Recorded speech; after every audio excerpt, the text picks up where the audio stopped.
Investigation into Clinton's use of a private email server while she was Secretary of State. CNN broke the news that some of Clinton's top aides, including Huma Abedin, seen right here, have already been pulled in for questioning. Here's how Clinton responded when she was asked earlier this week about whether she had been contacted by the FBI for an interview. Now, I've got to just ask you whether, since you last mentioned this to my colleague Chuck Todd in April, have you been contacted or your representatives been contacted by the FBI to set up an interview? No. No contacts there? No. Any indication that your private server was hacked by foreign hackers? No, not at all. All right, let's get right to CNN Justice reporter Evan Perez. So, Evan, Republicans are using that as ammo, but we just spoke to Brian Fallon the last hour, and he addressed those comments, saying that they're not misleading. What did he say?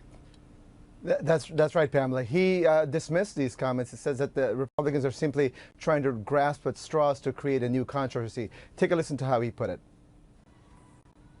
So David Kendall is her top counsel, and he has been in touch with the Justice Department throughout this review. We've always been very upfront about that. I think the question Andrea was asking was whether David Kendall or Hillary Clinton herself had been contacted about actually scheduling the date for the interview, and she said no, because the honest answer is it hasn't happened yet. But whenever they do, we'll be happy to accommodate that and make it happen. In fact, as I indicated, we've been offering that since last August. So I think Republicans are trying to create a problem here where no inconsistency exists. And Pamela, we expect that interview with the FBI will be coming very, very soon, probably in the next couple of weeks. And this investigation clearly is near wrapping up. As you mentioned earlier, bringing in these aides, some of her closest aides, for interviews quietly to the FBI field office just a few blocks from where we're sitting is an indication that this is nearing an end. And so far, according to the people that you and I have spoken to, there is no indication that the FBI has proof that she willfully violated the law. So now what this means is that the FBI is going to turn over its findings to the Justice Department. The Attorney General, Loretta Lynch, is going to make a final call here on whether or not there are any charges to be brought. And it's clear that everybody's keeping an eye on the political calendar with 2 months to go before the Democratic convention takes place. Yeah, exactly. Investigators have to be mindful of that. Evan Perez, thank you so much for bringing us the latest. And first on CNN, additional troops have been sent to Baghdad. We have just learned that 25 heavily armed U.S. Marines are now on site at the U.S. Embassy in the Iraqi capital. Barbara Starr joins us live from the Pentagon with more on this breaking news. Barbara? Good morning, Pamela. The Marines arriving in the last several hours to beef up security at the embassy. The concern has been since last week when hundreds of demonstrators broke into Baghdad's green zone. The pictures were very compelling. These are anti-government protesters in Iraq demonstrating against the government there, somewhat at the behest of the Shiite cleric Muqtada al-Sadr. The concern had been again Friday today that more demonstrations would break out. So far, the day appears to have been relatively peaceful in the green zone where the U.S. Embassy is located. That's why the Marines were sent there. But there is these pictures, of course, from last week. But always concern, in the wake of the disastrous attack on the U.S. compound in Benghazi, Libya, some years ago, the State Department taking no chances, requesting this additional security. The Marines are there. Right now, the word is everything is relatively calm. In fact, the U.S. doesn't believe these protesters are really aiming for any demonstration against the U.S. Embassy. But the green zone is supposed to be the most secure area. The U.S. Embassy is there. The Marines are there to make sure they keep it secure. Pamela? Barbara Starr, thank you for his campaign. But Hillary Clinton is giving her Democratic opponent a nudge.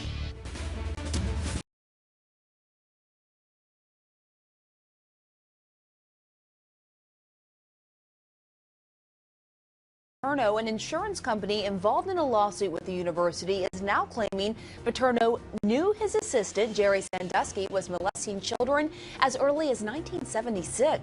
That's more than a decade before what was believed to be the first known incident of abuse by Sandusky. And this morning, Canadian officials are leading a convoy with hundreds of cars through a fire-ravaged town in Fort McMurray, Alberta. A helicopter is flying above them to help track the flames, and they're trying to get men, women, and children who had been trapped north of that fire to emergency services just south of it. We will find out today if London, England makes history by electing the first Muslim mayor of any major European city. That's after an unusually bitter race between Labour candidate Sadiq Khan, son of Pakistani immigrants, and Conservative candidate Zach Goldsmith, son of a billionaire. Goldsmith has been accused of using, quote, vile race politics during his campaign. The kind of language coming from Donald Trump is hateful. Here's a person under investigation by the FBI. She's only going to get the nomination because it's a rigged deal. And frankly, maybe she won't even be able to run. Well, we are just about 6 months out from the big vote, and it looks like we're getting a taste of what's to come. The path now clear for Trump, but on the Democratic side, Bernie Sanders is still hanging in there. So Clinton seems to be giving him a gentle nudge, and she's using her own 2008 loss to do it. I am nearly 300 pledged delegates ahead of Senator Sanders. When I was running against then Senator Obama, he and I were neck and neck in the popular vote. But I knew that he had won. All right, joining me now is CNN political commentator and former executive director of the Congressional Black Caucus, Angela Rye, and CNN political commentator and host of Mark Lamont Hill. Thank you both for coming on. Angela, to you first. We just heard Clinton talking there, sort of seeming to nudge Sanders to leave the race because essentially it's mathematically impossible for him to clinch the nomination. Is it time for that to happen in your view? It's not. And I actually didn't hear her say it in that way. I think that she is telling him what is mathematically plausible at this point. And I think that it's something that we all know and can see as well. The reality of this is, just as she talked about, in 2008, when it was between Barack Obama and Hillary Clinton, she stayed in the race through June. And I think that you have the same situation here. There were some tougher races up front, and even on the back end in 2008, she was winning elections that, of course, were challenging and in some ways even embarrassing for Barack Obama's campaign, when it's clear that he's going to be the nominee, but he's still losing races to Hillary Clinton. You're going to have the same situation coming up, both most likely on this upcoming Tuesday and the Tuesday following, with Bernie Sanders likely to win. But it is going to be very challenging for him to clinch the nomination at this point. But I don't hear her nudging him out at all, and he shouldn't get out. What do you hear, Mark? Do you think she's nudging him out right there with her comments? Yeah, I hear a slight nudge. I mean, she said, look, when I was running against Barack Obama, it was close, and I eventually had to accept that he won. Essentially, she's saying Bernie should accept that she won. Now, when you see nudging on the Republican side, it's a very different thing. Trump was like, you guys are losers, you need to go. Hillary Clinton is not saying that, and I don't think that she'll beat up on Bernie Sanders for staying in, but I do think she would prefer to be able to direct her attention entirely to the Republican field if she thinks she's going to win. But Bernie Sanders has an important point here. He says, look, the pledged delegates are closer than people want to suggest, and the reason Hillary Clinton is above the number, above the bar, is because of super delegates, and that is an unfair system, and fundamentally, that's what he wants to address. He wants to address the unfair system, and he's also hoping and holding on to the hope that at convention time, super delegates will say, you know what, we're going to make a different decision. All right, and let's look at the general election, Angela, just hypothetically. Let's say it does come down to Trump and Clinton. How much is Bernie Sanders staying in the race right now hurting Clinton? Will it matter 3 or 4 months from now or not? I don't think it will, and I actually really believe to my core that Bernie Sanders staying in the race simply strengthens Hillary Clinton in her ability to run against Donald Trump. We know that the attacks that he will launch will be brutal, they will be unfair, they will be deceptive, and I think Bernie Sanders staying in with his more than fair critiques actually helped to strengthen her ability to fight against someone who is really very challenging and in some ways gins up all type of hateful people and their willingness to support Trump in this country. So I think Bernie Sanders staying in is helpful to Hillary Clinton. I think that it only will advance her ability to fight against Donald Trump in the fall. All right, let's look at some approval ratings that have come in about President Obama. According to a CNN poll, he is now at 51%. Mark, how important is this heading into the general election? How much does this help, considering Hillary Clinton for several months now has been saying that she's going to carry on President Obama's legacy if she's in office?